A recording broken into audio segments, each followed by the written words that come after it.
Hi everyone, I'm Tanya and I'm the editor of The Internationalist. Today we are joined by artist Hangama Amiri, who's most recently been the recipient of the Fulbright Fellowship to the Yale School of Art. Welcome, Hangama. Thank you so much, Tanya, for having me on your platform. This is really awesome. Thank you. Thank you for being here. In today's edition of The Internationalist, Hangama and I will discuss her artistic practice, which often uses techniques such as printmaking and painting on textiles to explore the concept of home and also delves into the intersections of gender, societal conventions, and the broader geographical turmoil that leave their mark on everyday existence of women, both from Afghanistan and its diaspora. So, Hangama, I want to begin this discussion with your series, A Quiet Resistance, most precisely because the series so powerfully captured the intimate moments among Afghan women, conveying both their resilience and the Mhm. complex emotions that lie beneath. So, just to start, can you share for our readers how your journey from Kabul to Halifax shapes your Mhm. perspective in representing these stories? And how do you see art in this context, Mhm. contributing to the broader discourse on freedom? That's a very thoughtful question, actually. I think, to be honest, it really comes to my own personal experiences and sort of cultural memories that I grew up with, since as a young age being a refugee in 1996 when the Taliban took over, Afghanistan. And I think, as far as I remember, I was always surrounded by my mom's girlfriends and like female friends and women in the neighborhood, and also a lot of family, like four relatives that were around us. Even when we were in Pakistan, from Pakistan we moved to Dushanbe, Tajikistan, and even being in Halifax, Nova Scotia, in Canada, I was still surrounded by these cultural festivities and the communities that kind of share the space for immigrants, let's say. So I feel like just growing in these sort of informal spaces, I find it a very vital, situation. I find it super, sort of like a very important space for me to understand where am I coming from and what is my surrounding is trying to say. And just being surrounded and kind of hearing a lot of stories and sort of like gossips. I think even the form of gossip was like a technology was used for these women in order to be connected, in order to feel protected and united as a community. So for me, just like having these glimpses of relations with women, it have definitely impacted my work today. The ways in which I am interested in fashion, let's say, the ways and things I see. How women sort of evolve themselves around everyday objects, like they loved makeup, they loved being together, putting henna on each other's hands. These cultural materials or these cultural festivities kind of really influenced me to find the voices of freedom through these sort of vulnerable spaces that I felt was very important to bring in my work. And as you know, as an artist, I do feel very privileged to have these such tools in order to express, in order to explore these contemporary voices. And for me, when you mention the word of freedom, freedom is a very Western or very international way of using the word. I feel like everyone is familiar with that word. But when I bring work from Afghanistan, let's say from that context, from the woman that I know or from the woman that I grew up with, the meaning of freedom really lies in these quiet moments and these very and vulnerable situations that they feel very free. It's nothing so much about being outside and protesting and being really loud about their rights, but they felt they would find these small things that kind of bring them joy or bring them happiness or bring them some form of resistance or resiliency. That's why my current show that I mentioned, Quiet Resistance, was really focused on those small gestures that is very smaller than what the public is speaking about. I hope I'm not confusing you in the scene. The Quiet Resistance exhibition was also, dedicated for the contemporary Afghan women's voices that have been focused in the interior or in their, private lives, because of what's going on in Afghanistan lately, and the censorship and kind of removing of women's like mobility in the public spaces. I tried to focus what was happening in the private lives, let's say, from a very morally engaged conversation as well. And the things that I was being shared from my cousins and aunts and far friends, and the pictures that they would share with me was a really unique way of telling their stories in a very different light. And that's how I see the freedom through these materials that I receive every day from them as well. So there's I'm what I'm trying to say is, like, I have a different definition of freedom in my work, that I'm trying to explore. So that has been my journey from Kabul to Halifax, and it still is, even though I'm living a little bit away from family. I'm right now in the United States, but I never cut any connections. I'm still around them. I'm still texting them. I'm still in the ongoing everyday conversation, both back home, but also in Canada as well, like for relatives in Canada as well. So I hope I answered the question. Yes. You did, and you mentioned small things, like everyday things, and your work has so much of that. Mhm. I feel like every series that you take out is built from these very ordinary things, and in that way, your practice does offer its viewer this very unique intersection of personal and political. Mhm. Like Yeah. you mentioned, the meaning of the word freedom is different for women in your artistic practice. It's not the Western idea of freedom, and I felt this intersection most keenly in the series Wandering Amidst Colors, and it's the series that I researched. Mhm. For my own essay, and it was because there was this juxtaposition of Mhm. text and visuals, and the text was as visible as the visual Mhm. itself.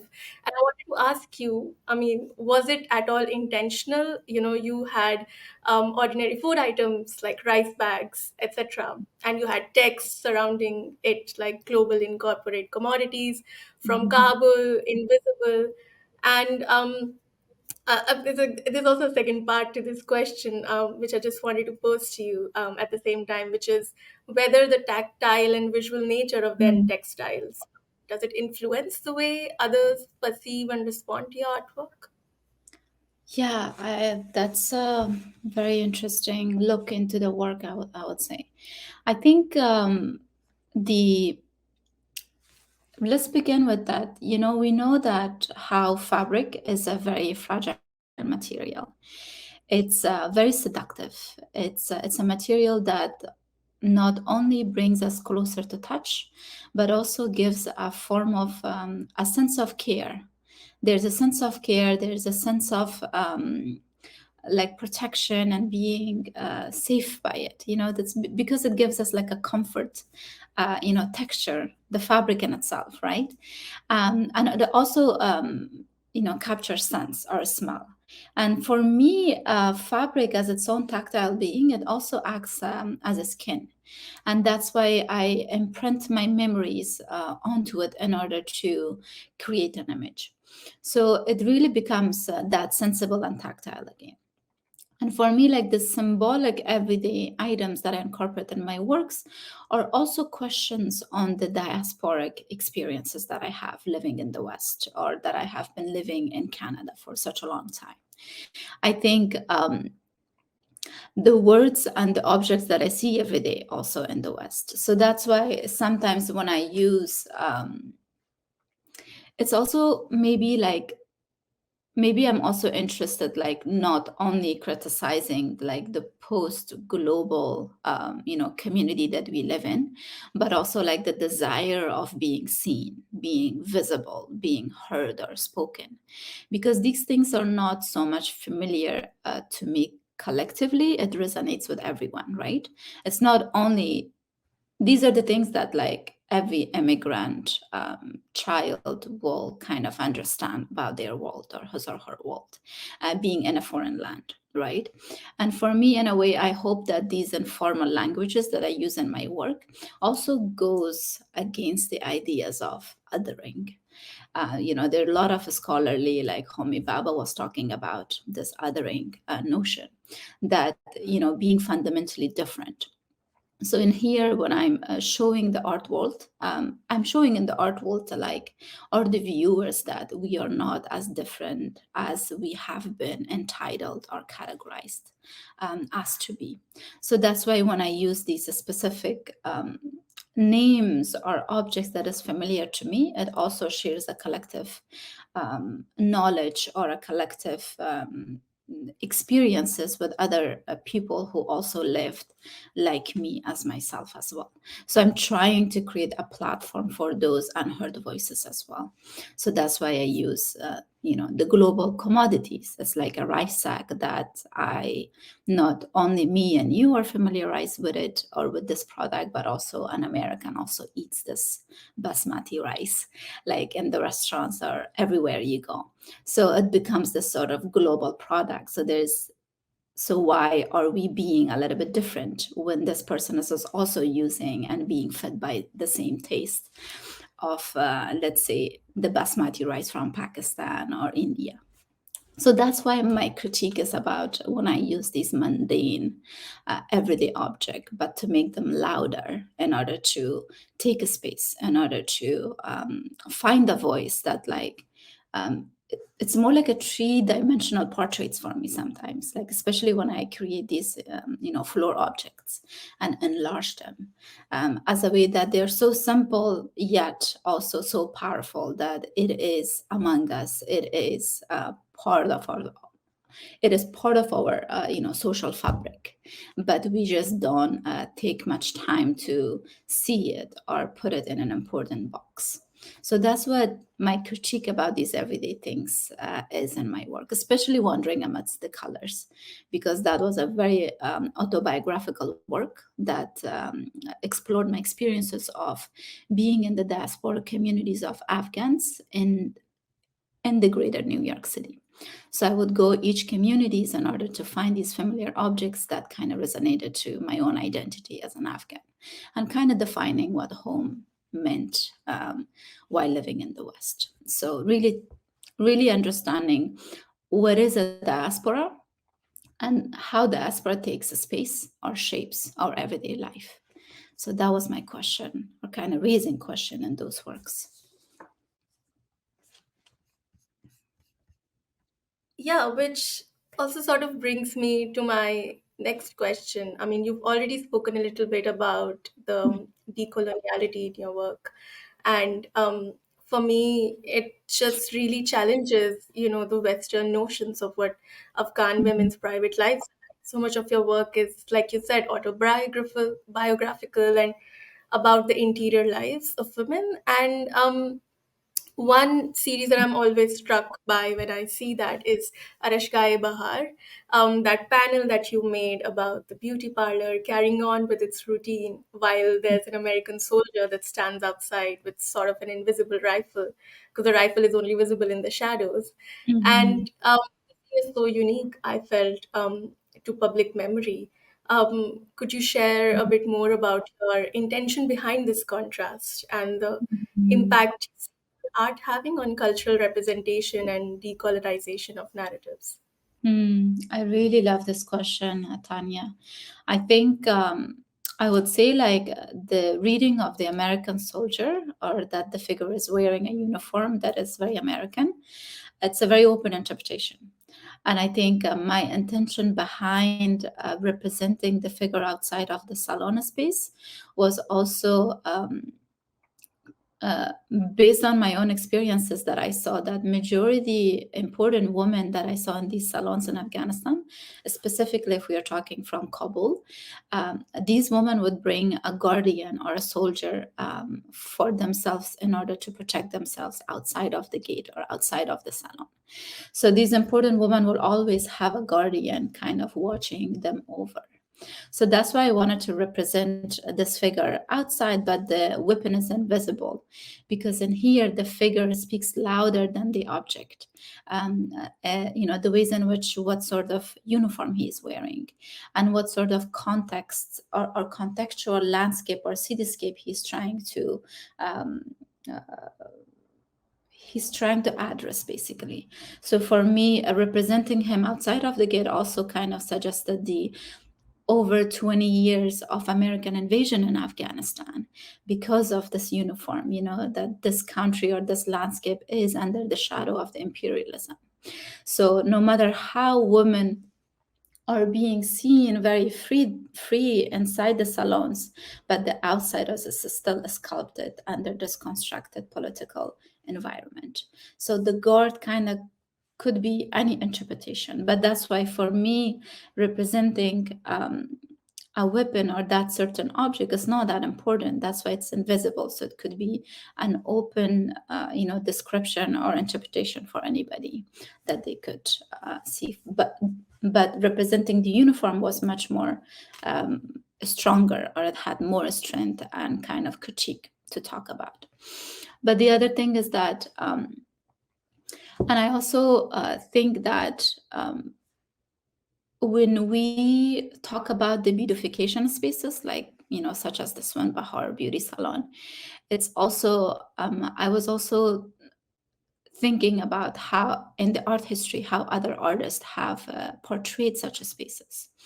And if we really think like the Renaissance paintings, or especially the Oriental period, that how there were a lot of like Moorish bath, let's say, or the Great Bath of Bursa by Jean Leon Jerome. I don't know if I'm saying his name right, but he was a French painter who did like beautiful, majestic paintings of women in the bathhouses, but through the Islamic culture, because, so for me, like when I see these images, I critique them in a sense that, like, how these figures are being idealized through a male European lens, but also that is a form in itself, a coloniality, or like accessibility, or somehow, or maybe something that maybe he was also appropriating the Islamic culture in a way.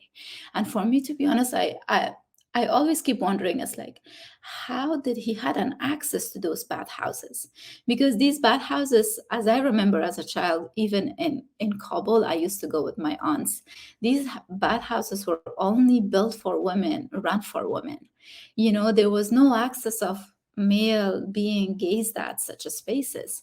So you would see this sort of like a power of coloniality through a male gaze, or through a white male gaze. And for me, I'm trying to reverse these sort of historical canons in my work. Using fabric, which is very fragile, it also goes under the craft realm. It's not painting. It's actually challenging the hierarchy of the fine arts.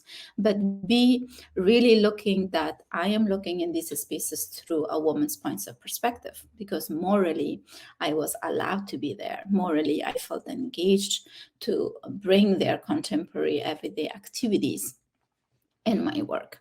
So there was like a notion of accessibility that I would see through my eyes, through my own female gaze.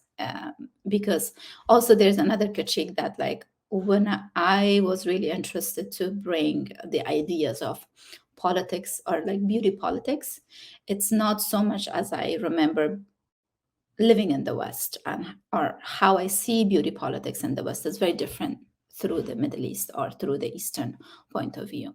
Like, women wanted to be beautiful for themselves. It's not so much to exhibiting outside. It was like they wanted to look good for themselves. And that kind of formed a beautiful community, that women felt liberated to being touched or cared by another woman. So it's something very rare to see it in the Western world. So that's why I also wanted to critique that it's not only the politics of beauty, but also who has the access in these spaces. So that's why when you're mentioning the decoloniality, I am very happy that you see these works in that such terms, because I do, part of my intention was to go against those Oriental paintings that I was taught in art school. So I'm trying to paint a different picture. I'm trying to sew a different picture for the women from that side of the world, which is Afghanistan for now. But such spaces could relate to any, places in the Islamic culture, let's say, on the any places from a diasporic perspective, if we are talking. So I hope I answered this question for you. Mhm. Yeah, because I mean, you rightly said these spaces are very familiar. I mean, the beauty salon, as you say it, we call it a beauty parlor here in India. Yeah. And yeah, and it's true, the Western notion of beauty is entirely different from how we grew up perceiving beauty in South Mhm. Asia, at least, where it was for yourself in some ways. And spaces like salons were these spaces where women could come together, sort of Mhm. discuss everything under the umbrella. It's politics, it's just, their household, their children, their husbands, and everything. And there was a shared kinship that was to be found there, a space Yeah, sort of separate from a patriarchal lens in many ways. Yeah. absolutely. And it's really sad if we are aware of the political right now in Afghanistan and how these salons also kind of closed up for women, because this was one of the economical businesses that women had access to and had the freedom to run these salons. So unfortunately, these spaces are also locked up for Afghan women, which is like a dire situation for them as well. So it's sad to see these spaces gone and kind of closed up. Yeah, I just want to Yeah. mention because the work that Yeah. I portrayed, the work that I portrayed based on my memory was in 2012 when I went back to Afghanistan, and I finished this Mhm. piece when I was in my grad studies at Yale, and that was part of my one of my art reviews that I did. So I really wanted to dedicate about that, those spaces that I felt very connected, that I kind of spoke as a certain cultural identity to me where I grew up in these spaces as well. So I found them very vital. But right now, these sort of spaces are unfortunately closed for now. So I'm hoping for the best that they will reopen again and women could feel liberated again to be part of that public space again. So. Yeah. And I mean, space as a concept, I would say, is Mhm. very integral to your practice. I mean, and so is the concept of home, which you've already spoken a little bit about.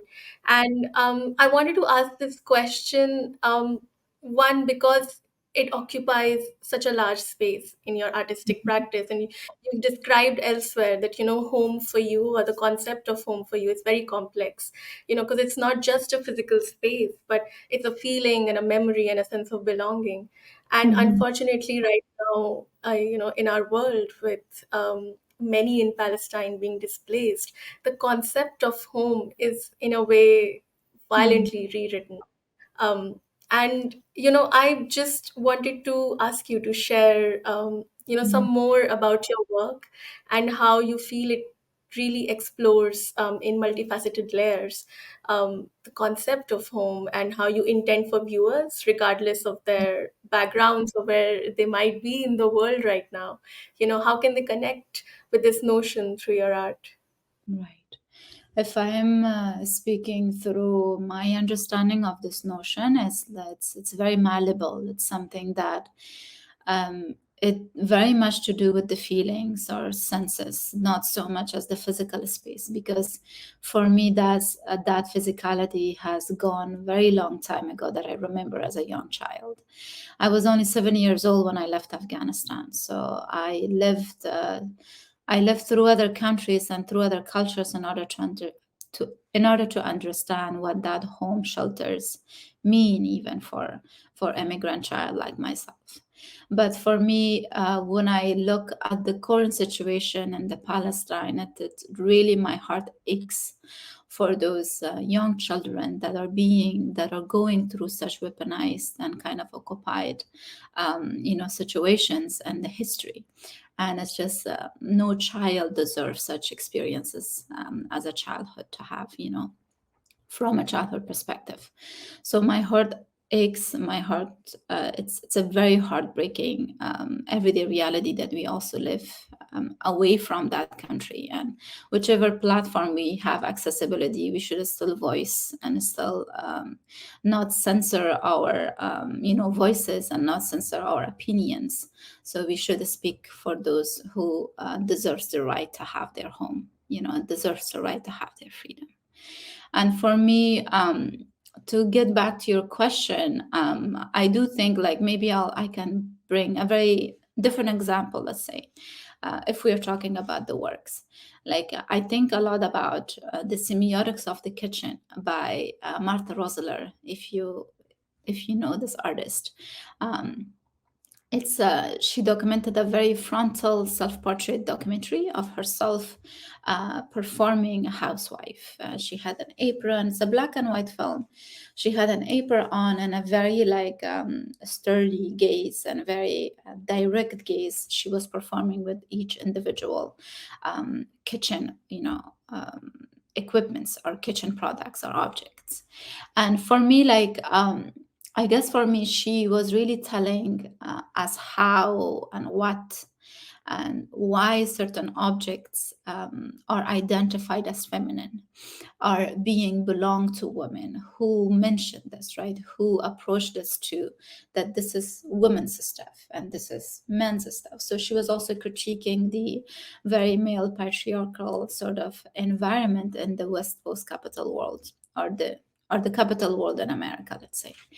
And for me, when I use certain objects, let's say, such as this rice sacks from Kabul, or a still life with kebab, or the self portrait with fabrics or ikat prints, these are a way that I recall as home. These sometimes for me, the idea of home is an amalgamation of different objects and different smells or taste or memory from my childhood or from my adulthood. So that's how the idea of home or the word home for me is not a very given thing, but rather I have to search for it. So that's why when I bring these sort of familiar or belonging objects, it's a way for me to researching that idea of home. So the desire of researching, because I have lost that, like the I have lost that complete definition of what this entity means. So, so yeah, I hope this kind of wraps up the question, because it's a very continuous research in my own work as well. So I hope I think home is also like a very universal language. It's not only that I could speak, but I'm sure everyone who hears this sort of my ways of working through art, they might have a similar notion of working through literature, through poetry, through any other form of art, that they could express what home means if they have lost their home and what that means for that individual or for that artistic voice. Mhm. That was really that was really well put. I mean, I couldn't have said it better or asked you to say it better. I mean, home is something that you search for, I think, yeah, continuously, especially in the current political climate. Yeah. Where home is so scarce. But thank you so much for all of your insights. It has been such a revelatory conversation with you.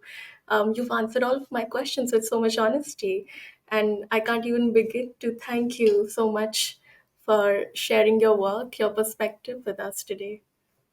Likewise, yeah, this was a very productive, good amount of interview that I have done so far. So thank you for those thoughtful questions and directing my perspective and the things that I haven't seen even or that I haven't even talked about. So it was really interesting and engaging. I really enjoyed talking with you.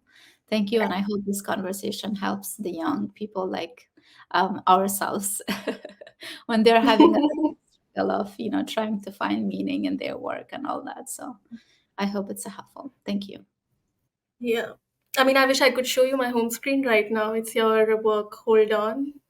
Okay. I really, really, really love it. But anyway, that's Go ahead. we have So much. very limited time. And before we part ways, I'd like to take a moment to invite our readers to share the Internationalist with their friends. By sharing and spreading the word, you'll enable us to produce more engaging interviews like this one, and as well as help build and sustain our progressive international.